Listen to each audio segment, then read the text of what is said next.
G'day guys, what is going on? It is Big Ton here and welcome back to another AFL Evolution video. Now, AFL Evolution is set to release in 5 more sleeps, so we're getting ever so close to the release, and I thought, why not go through the controls today and just to see what has been changed up from previous AFL titles and see what's new, what's the same, and what we can basically gather from what Wicked Witch have set out on the controller. So we'll start off here with the with ball controls. So you can see there the usual sort of X to handball, Y to sort of bounce the ball. Now I've also noticed underneath bounce the ball there's a manual mode. Now I'm not sure what that's going to be able to do. So whether if you just tap Y, it'll just make your player automatically bounce the ball even if you're holding the sprint button, or whether if you turn it off and you have to manually bounce the ball by pressing Y. So that's going to be interesting to see. How that all pans out. Or I don't know if it's going to be like AFL Live 1, and if you just hold R1 to sprint up the ground, if you don't bounce it within 15 meters and take your finger off the sprint button, whether it's going to be sort of run too far, a sort of thing. So I don't know how that's going to work, but that's an interesting sort of note to point out there. The usual sort of B to goal kick or circle on PlayStation as a clearance kick, similar to AFL Live 1. Now, the one thing that I've noticed with these controls is that they are very, very similar to the AFL Live 1 controls, except for handball, which is X, and goal kick, B. They're swapped around, I'm pretty sure, off the top of my head. I'm not too sure. But, no, there's some good features there, and also, you'd know on a PlayStation, X would be square, Y would be triangle, B would be circle, A would be X, or the cross. So hopefully that's not too hard to translate. And then we've got the sprint button, which is the right trigger for Xbox and R2 for the PlayStation. This sprint, um, yeah, there's two sprint buttons actually. It's got sprint, hold, and play on. So looks like you can either have the right trigger, the right bumper on the Xbox, or R1 and R2 to sprint in this game. Then you've got your receiver lock on the left bumper, or L1 for PlayStation. So if you've got a leading forward such as Jeremy Cameron running at you, you can just hold the receiver lock button and then it'll automatically sort of find its way to Jeremy Cameron where he can hopefully take the mark in front of goal.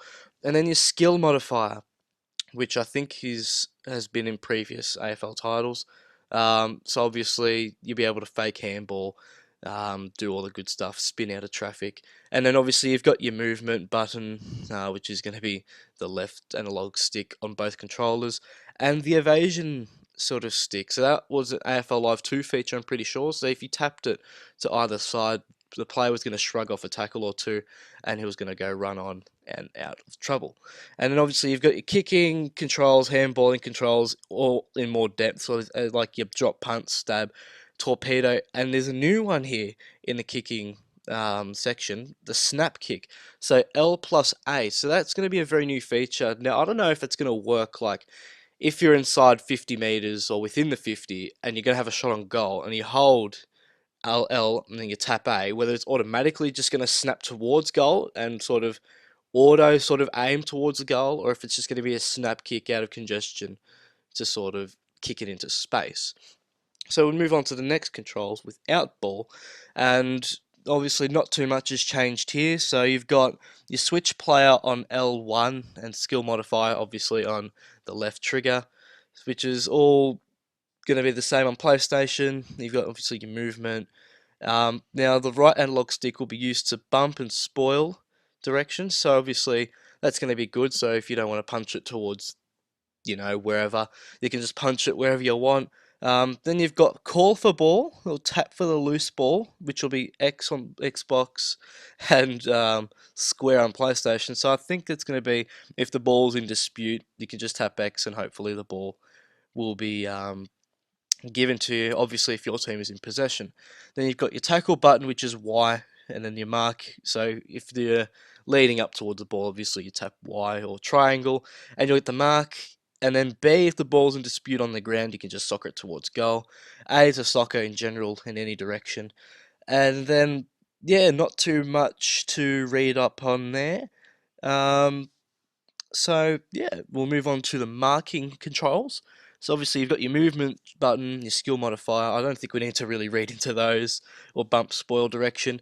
Now obviously marking is going to be used with Y or triangle on PlayStation. And now there's a specky button which will be on the R2 for PlayStation and the right trigger for Xbox. So I'm not sure if you can just absolutely abuse this sort of button. So wherever there's a ball that's going to be kicked towards you, if you can automatically jump up and take a hanger, or if there's going to be certain situations with players which are good jumping, such as Jamie Elliott or Magic Door, something like that, whether it's specifically used for that sort of purpose. Now we've got the Beer Pro controls. Now obviously this is all going to be brand new stuff, and I'm really excited to get into Beer Pro mode. I'll be obviously making a player, and I'll probably start up a career, but we'll talk about that later on. We're just here to look at the controls. So you can see there the camera mode button. You can change with the left bumper on Xbox or L1 on PlayStation. So I think you can have it like as a regular sort of camera angle, sort of on the sideline looking down onto the field, similar to Live 2, or if you can just have the player like the camera focus behind the player, so you can look up the field and see what's going on. Then you've got Y to follow the ball, so it looks like the Be a Pro mode is going to be fun for a midfielder if you can just follow the ball. And then obviously if you don't have the ball, you can use X on Xbox or square for PlayStation to call for the ball if your team is in possession. So that's all interesting stuff there. And then obviously, last but not least, almost, we've got our rucking controls. So we've got our skill modifier, movement. We've touched on that quite a few times. Now, you've got your ruck and tap punch, or ruck, tap, and punch, all to be utilized on the right sticks of both controllers.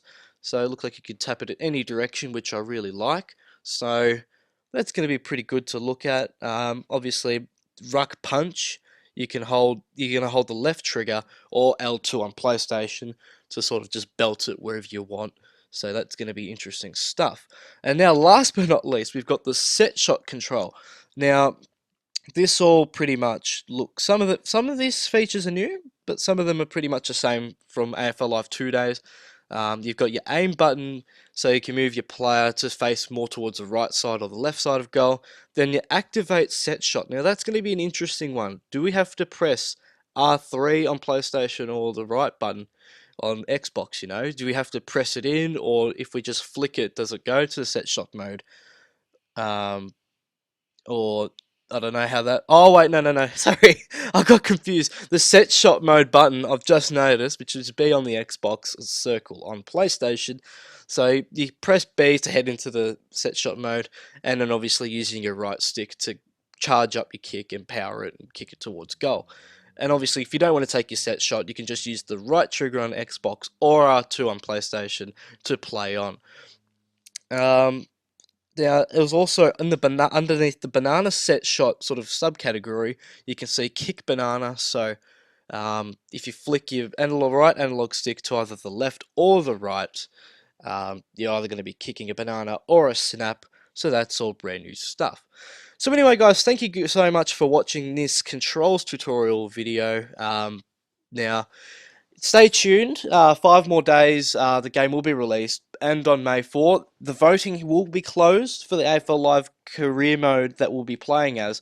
So if you still haven't voted, I'll leave the link in the description for you, and as always, you can comment your team down below.